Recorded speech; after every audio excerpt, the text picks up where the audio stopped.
Today marks the 1-year mark of a horrific tragedy that occurred here in Marjory Stoneman Douglas High School.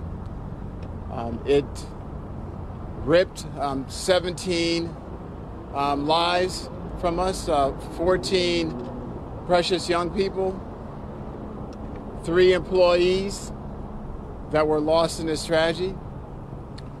The impact of this horrific event has been monumental in its scope and its reach across this county, this state, and throughout this nation. Today is a day that we are calling a day of service and love to honor the victims, to continue to work through the process of healing and recovery for the injured and for the hundreds and thousands who are also impacted emotionally through trauma. It's an enormously challenging time, but we believe that working together, coming together each and every day, although we may not always agree on the path to get there, but that working collectively, we will find it, and we'll recover and we'll heal as a community. I want to thank everyone in this community all across Broward County, the state of Florida, and this nation for your support, your prayers, your efforts, your wisdom, the work that's been put in. I want to certainly continue to recognize and thank our employees, our counselors, our social workers, our therapists who continue to work hard each and every day to service the students, the faculty in this community. So thank you, and I ask that everyone continue to respect this day and allow our community to honor the lives that we lost. And although we mourn from the lives that we lost through a horrific act of hate and anger, I believe that we must also celebrate the possibilities of what can be through love and support. Thank you. Mr. Runcie, can you talk at all about what the governor did yesterday, kind of the timing of it, and what you think about it, about the grand jury? Yeah, actually, I agree with what the governor did. I think it'll be a good step to help districts around the state better understand where we all are relative to safety and security. And as much as we can learn, that'll help us to get better. My goal each and every day is to make our district safer than it was yesterday. And anything that we can learn that will help us toward that goal, absolutely, I welcome that. I expect that Broward County Public Schools will become the safest school district in this state and maybe in this country. That's what we're pushing for.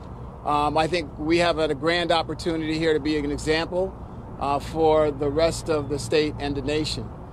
So again, I welcome that. I also welcome the opportunity to actually get facts. This has been a really difficult year, made even more difficult by the amount of misinformation that continues to proliferate in all sorts of media. And so to the extent that we can actually have facts, then we can certainly, I think, move forward in a smarter way and a more disciplined way.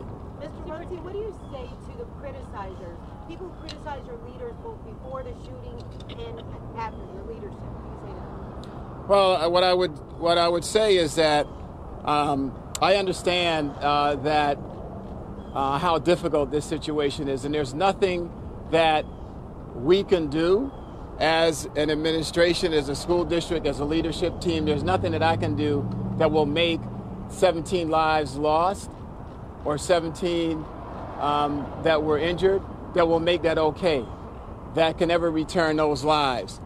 So I understand that anger and that frustration, but our position has to be that we identify and be very clear on what the issues are, what the opportunities are, and which we can use to get better and learn from this tragedy and move forward and make our schools safer. And do that at the same time we work to provide a high quality education to each and every one of our students, not just here in Stoneman Douglas, but across the entire Broward County of over 270,000 students that we deliver high quality education services to each and every day in over 230 schools. Sir, what's it like inside information are you talking? I'm sorry, I can't. I'm sorry, I can't hear you. You have parents who are asking you to help make schools safer to install metal detectors, but they say that never came to fruition. Can you speak to that? So we've had several meetings recently with parents, and I've committed to them that we will re-look and take a second look at that particular issue. And within the next few weeks, we'll provide an answer how we may move forward on that. So. You said that was going to happen before school started. Well, so let me just say this. Part of the work that we've done, none of us are school security experts. So we've hired a school security expert, one of the best independent firms in the nation. They've been advising us on how to prioritize our investments to make sure that we're doing what we can with the resources that we can to improve safety and security across our schools. And we've been doing that as we've gone throughout the past year. Can you talk about the changes that have been made over the past year and what still needs to be done to make these schools safer? Sure. So immediately up on the tragedy, we worked to provide services to deal with the trauma and the impact of this on a human level, right? So we wanted to make sure that we were able to service this community. We opened 5 resiliency centers here within the Parkland community. One of them was 24/7. We staffed them with counselors, therapists. We actually reached out and brought in other organizations such as the National Center for School Crisis and Bereavement, the Center for Mind Body Medicine. We've staffed an additional 25 clinicians in this zone. We've even brought therapy dogs and lots of other resources.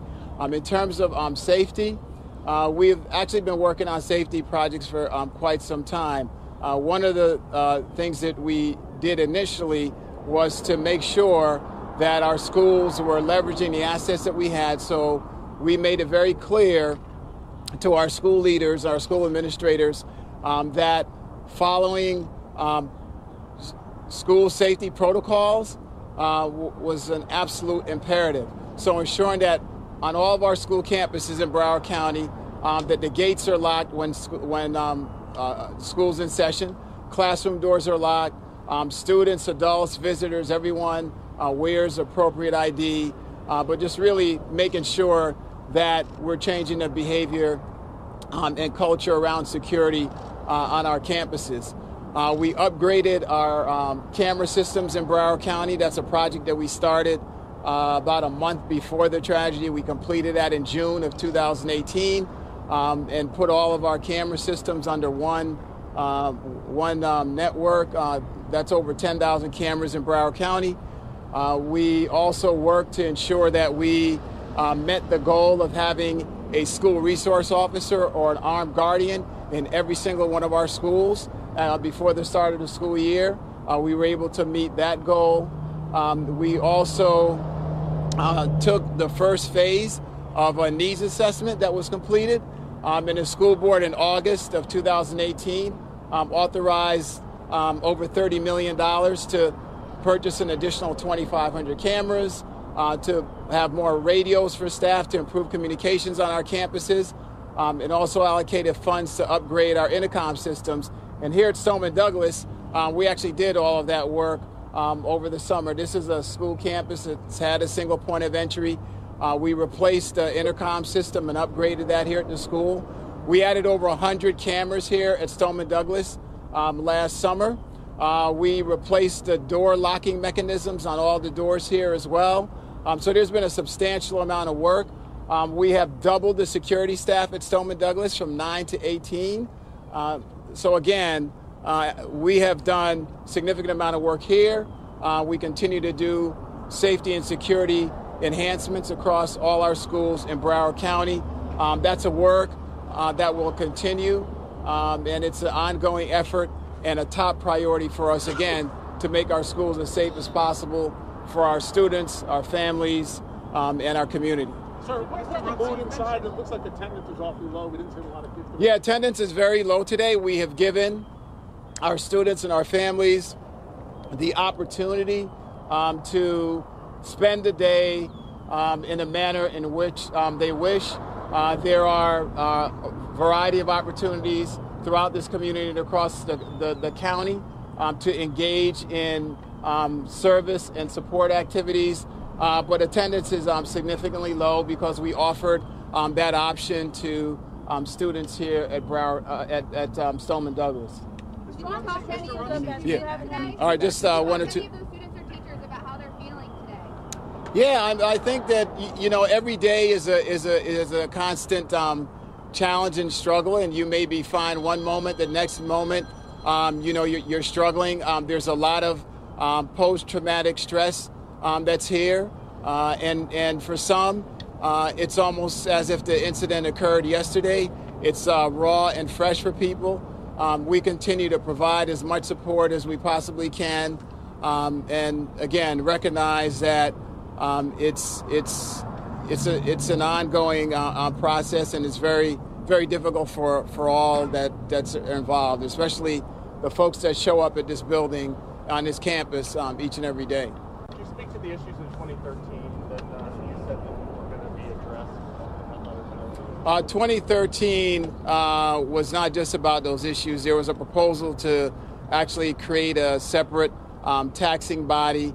Around the same time, the district was in the process of issuing a general obligation bond, which has safety components to it, and that's all I'll say on that topic at this time. Thank you, everyone. Thank you so much. All right.